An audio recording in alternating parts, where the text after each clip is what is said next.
Talk about authentic and unique stipulations that I created myself. I want to talk about the Riverbank match.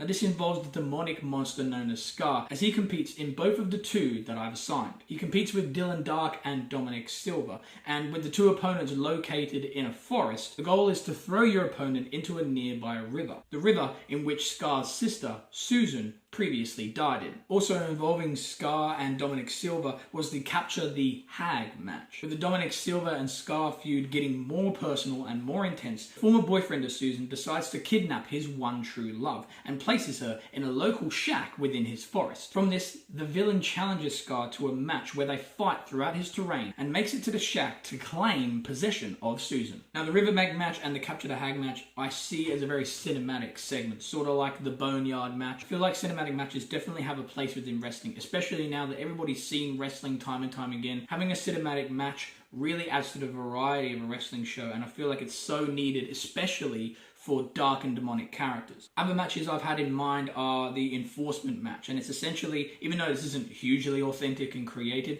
it's essentially a Survivor Series match but without the tagging. So 5-on-5, 4-on-4, however many people you want in there. You have the factions or the teams on either side, but rather than having easy tags, it's basically elimination style. And I just feel like that hasn't been done as well. Just because it's not an over-the-top, crazy and complex idea doesn't mean it's not good. Now, I previously spoke about the Empty Arena match, and I brought back the idea as well of the Body Bag match. And again, I feel like I made it make sense. With Dylan Dark trying his best to get rid of Scar in any way possible, he beats him up in a parking lot, puts him in a body bag, chucks him in the back of the car, and throws him in the river in which Susan drowned in. However, his plan backfired as Scar came back and taunted the body bag and ordered a body bag match for both of them to compete in. Again, very easy way to make this match happen and actually have it make sense. And I feel like in this day and age, people would just do a body bag match or do a stipulation match just to do it. And I feel like these are routes and roads in which you take in order for these stipulations to actually make sense. Another unique idea that I feel like I brought to the table was the idea of the upbeat gangster known as Wazzy D competing for 2 titles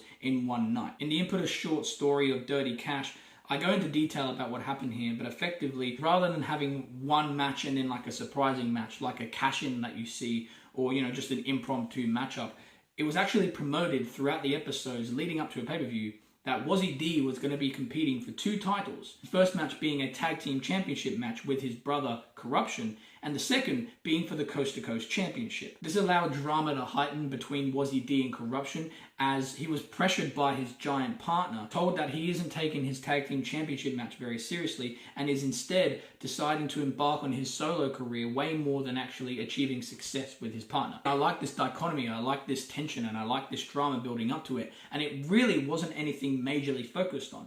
There was the world title to focus on at the time. I feel like there was the rivalry around that time with Dylan Dark and Ricky Matthews. And this was just placed in there as added excitement, added drama for you to see the pay-per-view. It's interesting that this tag team competitor is competing in a one-on-one match as well. A silly little gimmick that I have in mind for my fun Mexican luchador tag team of El Fuego is called the Firewall. El Fuego come out, have a little bit of fun, and they have a computer on the screen that spins like a virtual wheel, randomly selecting their next challenges. This leads to some comedic and shocking moments, as one half of El Fuego, known as Hernando Listio, decides to mess with the system a little bit, placing odd random tag teams in there, throwing shade and pulling pranks, not just on the fans and tag teams, but also on his partner, Ricardo Cinzia. Again, another unique little bit of a promo segment that, I feel like adds to the variety of the comedy on the show. There are others I can try and think of, but these are the things that come to my head when I think of why is my show creative? Why is my show different? Why is my show unique?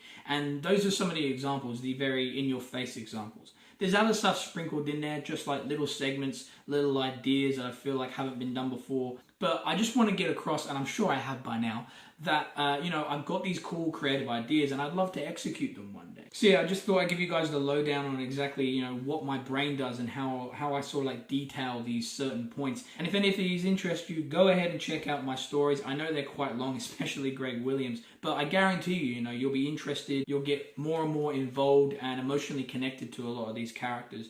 And most importantly, I hope that you can actually imagine what I'm seeing in my creativity. So until then, guys, thanks for listening and adios.